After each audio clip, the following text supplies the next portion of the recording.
دیدین بعضی از آدما توی ذهنشون یه آسمون پر از ستاره دارن ولی روی زمین حتی یه قدم هم بر نمی دارن.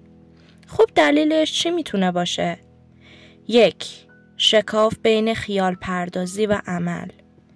بعضی ها عاشق حس و حال فکر کردن به رویاشون هستن. وقتی توی ذهنشون آینده رو میسازن، همون لحظه یک موج دوپامین میگیرن. مغزشون پاداش رو همین الان دریافت میکنه. این باعث میشه که خیال پردازی خودش تبدیل به جایگزین عمل بشه. پس در نتیجه وقتی به موفقیت فکر میکنن، حس موفق بودن پیدا میکنن. حتی قبل از اینکه کاری بکنن. مغز میگه همین که الان کیف کردی دیگه نیازی به زحمت نیست. 2.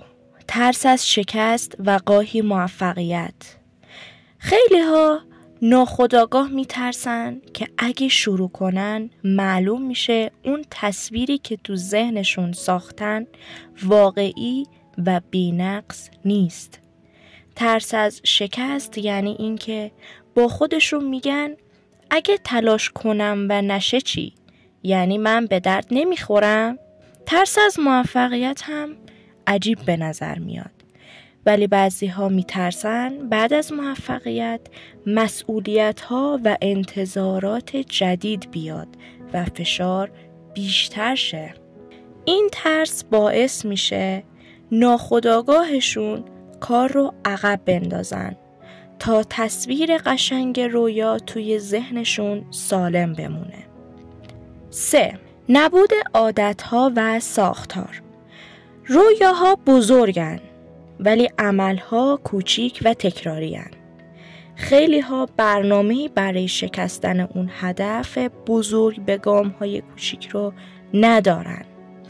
پس وقتی بهش فکر میکنن مغز میگه این کوه رو چطور جابجا کنم و سریع به سراغ کارهای راحت‌تر مثل چک کردن گوشی یا خوابیدن میرن. 4. انرژی روانی پایین. اگه بدن و ذهن توی وضعیت فرسوده باشه، یعنی اینکه کمخوابی، تغذیه بد، استرس مداوم، سیستم بقا فعال میشه و اولویت مغز میشه صرفه‌جویی در انرژی. حالا نتیجهش چیه؟ این که هر کاری که نیاز به تلاش زیاد داشته باشه به طور ناخودآگاه حذف میشه. رویا داشتن انرژی کمی میخواد ولی عمل کردن انرژی زیادی میخواد. 5. حس فردا وقت هست. تعویق کارها استاد این جملن. بعداً انجام میدم.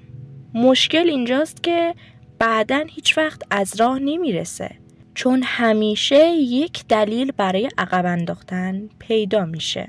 این باعث میشه سالها بگذره و هنوز هم فقط در فاز ایده بمونن. 6. هویت و باورهای محدود کننده. بعضی ها توی ناخودآگاهشون باور دارن که من آدم موفقی نیستم. این چیزا مال آدمای خاصه، نه من. وقتی هویت شخصی با رویا هماهنگ نباشه، مغز مقاومت میکنه که به سمتش حرکت کنی، چون هر اقدام عملی با خود فعلی تضاد پیدا میکنه. 7. محیط و اطرافیان. محیط بی انگیزه یا اطرافیانی که مداوم میگن ول کن، شدنی نیست، مثل ترمز دستی هستن.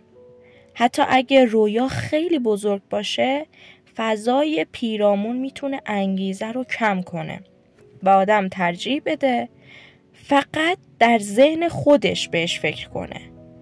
پس فهمیدیم که بعضی ها رویا دارن ولی عمل نمی کنن، چون از رویا به عنوان منبع لذت استفاده می کنن، نه به عنوان هدف واقعی. از شکست یا حتی موفقیت می ترسن. ساختار یا عادت درست برای حرکت ندارن. انرژی ذهنی و جسمیشون پایینه. قربانی تعویق کاری مزمن هستن. باورها و هویتشون با هدف هماهنگ نیست. محیط پشتیبان ندارن و نتیجه این میشه که تخت خواب راحت تر از میدان عمل به نظر میرسه. خب حالا بریم سراغ نسخه عملیاتی و ضد بهانه برای بیرون اومدن از فاز فقط رویا پردازی و رفتن به فاز واقعا انجام دادنش. 1. کوچک سازی خطرناکترین دشمن رویا. مشکل اینه وقتی هدفت خیلی بزرگه، مغز حس میکنه این کوه رو چطور جابجا کنه و قفل میکنه. راه حلش چیه؟ راه حلش اینه که هدف رو خرد کنی. مثلا میخوام نویسنده بشم، امروز 5 دقیقه بنویسم. یا میخوام بدن ایدئال داشته باشم، امروز فقط 10 تا حرکت کششی انجام میدم. اصل مهم اینه که اول حرکت کن، بعد مقیاس رو ببر بالا. 2. بستن قرارداد با خودت. روی یک کاغذ یا توی دفتر بنویس من متعهد میشم که هر روز کار X، حالا اون کار هر چی که میخواد باشه، رو انجام بدم، حتی اگه حسش نباشه. این رو جلوی چشمت بچسبون. تعهد نوشته شده تأثیر چند برابر قول ذهنیه. 3. ساختن هویت جدید. به جای گفتن من میخوام ورزشکار بشم، بگو من ورزشکارم. وقتی خودت رو در قالب هویت جدید تعریف میکنی، هر اقدام کوچیک یک تایید هویت میشه. رویا باید بخشی از خودت باشه، نه فقط یک چیز بیرونی. 4. تنظیم سیستم پاداش.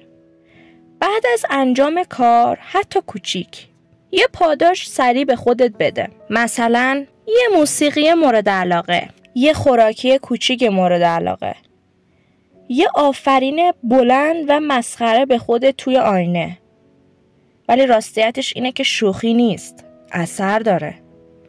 مغز یاد میگیره این کار حس خوبی میده، پس تکرارش میکنم. 5. محاصره با محیط درست. اگه اطرافیانت منفیان، حداقل در شروع مسیر باهاشون کمتر حرف بزن. محتوای انگیزشی و آموزشی ببین.